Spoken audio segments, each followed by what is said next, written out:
Saya terima nikah dan kawinnya Alia Anissa Zeparma Said binti Raden Panji Chandra Pratama Sangeni Said dengan mas kawin bersurut tunai. Pada akhirnya Thorik Halilintar telah resmi menikah dengan Alia Mas Said pada Jumat 26 Juli 2024 yang lalu. Adik dari Atta Halilintar itu mengucapkan ijab kabul dengan satu hela nafas di depan Bapak Presiden Joko Widodo yang menjadi saksi pernikahan mereka.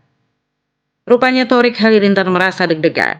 Hal itu dikarenakan nama Alia yang cukup sangat panjang untuk diucapkan. Ternyata untuk ijab kabul sendiri Thorik Halilintar mengaku perlu menghafal semalaman. Alia Mas Said pun mengungkapkan bahwa dirinya mengaku cukup lega karena Thorik Halilintar mengucapkan ijab kabul dengan sangat baik.